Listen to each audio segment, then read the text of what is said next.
حضرت ابو سعید خدری کہتے ہیں میں نے عرض کیا اسی موقع پر کہ حضور اللہ سب سے زیادہ تکلیفیں دیتا کس کو ہے؟ اللہ سب سے زیادہ تکلیفیں بولیے گا ذرا کس کو دیتا ہے؟ میرے نبی پاک صلی اللہ علیہ وسلم سے سوال ہو رہا ہے یا رسول اللہ اللہ سب سے زیادہ تکلیفیں؟ حضور نے فرمایا اپنے نبیوں کو۔ سب سے زیادہ تکلیفیں کسے دیتا ہے؟ اور صحابہ کہتے ہیں یہ لفظ کہے تو ہم نے حضور کی مقدس پلکوں پر 2 قطرے آنسوؤں کے چمکتے ہوئے دیکھے، مقدس پلکوں پر 2 آنسوؤں کے قطرے چمکتے دیکھے، اور حبیب نے فرمایا میں اس کا سب سے زیادہ پیارا نبی ہوں اور مجھے اس نے تکلیفیں بھی سب سے زیادہ عطا فرمائی، میں سب سے محبوب۔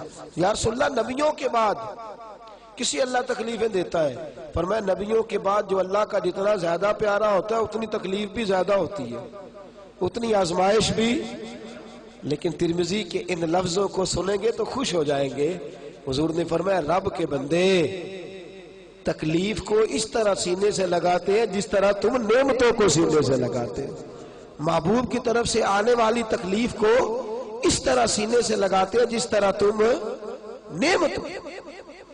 توجہ کیجئے گا میری بات پر۔ امام باقی حضرت عبداللہ بن مسعود سے روایت کرتے ہیں، بڑی حسین حدیث ہے، یہ آپ نے یاد رکھنی ہے۔ رکھیں گے انشاءاللہ تعالی؟ زور سے بولیے انشاءاللہ، اس کو یاد رکھنی ہے۔ نبی پاک صلی اللہ علیہ وسلم فرماتے ہیں 3 بندے اللہ کی بارگاہ میں کھڑے کیے جائیں گے قیامت والے دن۔ کتنے بندے جی؟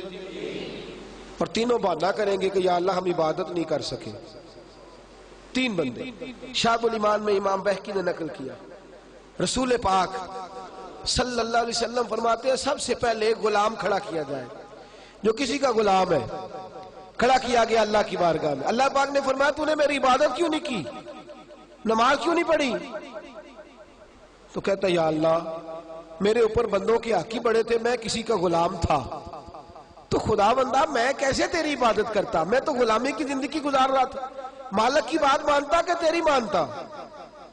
میرے نبی پاک صلی اللہ علیہ وسلم کے صحابی فرماتے ہیں اللہ کریم حضرت یوسف علیہ السلام کو بلائے گا اور جناب یوسف کو اس کے سامنے کھڑا کر کے کہے گا یوسف اسے بتا تو نے کتنی قید کاٹی ہے، اسے بتا تیرے بھائیوں نے تجھے کنویں میں پھینکا ہے، اسے بتا تو نے کتنی تکلیفیں سہی ہیں۔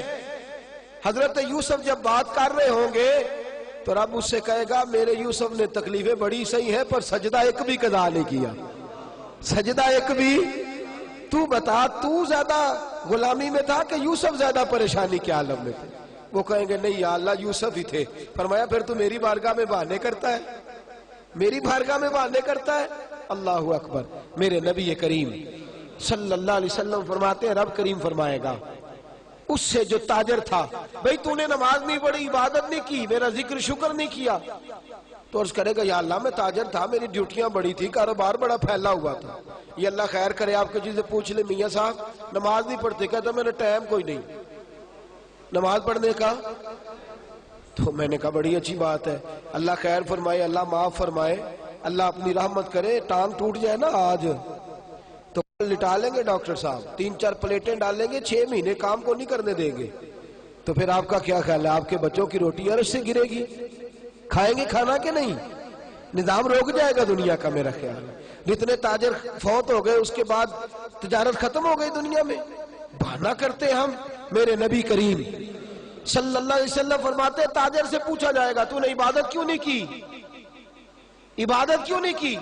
تو عرض کرے گا یا اللہ کام بڑے تھے، تجارت لمبی چوڑی تھی، پھیلی ہوئی، ادھر بھی ڈیوٹی ادھر بھی ڈیوٹی، وہاں بھی جانا یہاں بھی جانا۔ اللہ حضرت سلیمان علیہ السلام کو بلائے گا اور بلا کے کہے گا سلیمان تو پوری دنیا کا حکمران تھا اور پوری دنیا کی تجارت کرنے والا تھا، تو زیادہ مصروف تھا کہ سلیمان زیادہ مصروف تھے؟ حضرت سلیمان علیہ السلام بتائیں گے کہ میری کتنی ڈیوٹی تھی، صرف ایک گھر کی نہیں، ایک وطن کی نہیں، ایک صوبے کی نہیں، پوری دنیا کی۔ اور ساتھ حال یہ ہے کہ صرف انسانوں کی نہیں، جنوں کی ڈیوٹی بھی میری ہے، زمین پر بسنے والے جانوروں کی ڈیوٹی بھی میری ہے۔ اللہ فرمائیں گے یہ اتنی مصروفیت کے باوجود ہر وقت میری بارگاہ میں جھکا رہتا تھا، تو ہی زیادہ مصروف تھا۔ تیسرے ایک بندے کو بلایا جائے گا جو مجبور تھا، بیمار تھا، پریشان تھا، اس کو بلا کے اللہ فرمائے گا تو نے عبادت کیوں نہیں کی؟ یا اللہ میں بیمار رہتا تھا، یا اللہ میں پریشان رہتا، میں مصیبت میں رہتا تھا، تو نے مجھے آزمائش میں ڈالا تھا۔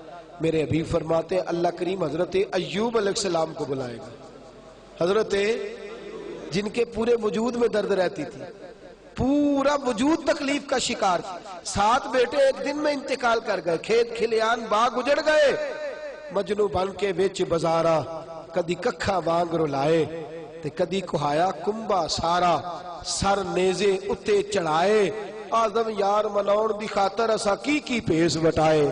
فرمایا حضرت ایوب کو کھڑا کر کے اللہ فرمائیں گے تو زیادہ بیمار تھا کہ ایوب؟ تو زیادہ تکلیف میں تھا کہ ایوب؟ یا اللہ نہیں، درد تو انہیں زیادہ تھا، تکلیف تو انہیں زیادہ تھی۔ تو اللہ فرمائیں گے اس کا تو ایک سجدہ بھی قضا نہیں ہوا، ایک سجدہ بھی قضا نہیں ہوا۔ اور تو کہتا تھا جناب بندہ ٹینشن میں ہو تو نماز تو نہیں نہ پڑھی جاتی، بندہ پریشان ہو تو تنخواہ پکڑی جاتی ہے، بندہ پریشان ہو تو دنیاوی باتیں ساری ہوتی ہیں۔ میرے دوستو اتنی آزمائشیں نہیں جتنا اپنے وجود پر بوجھ ڈالا ہے۔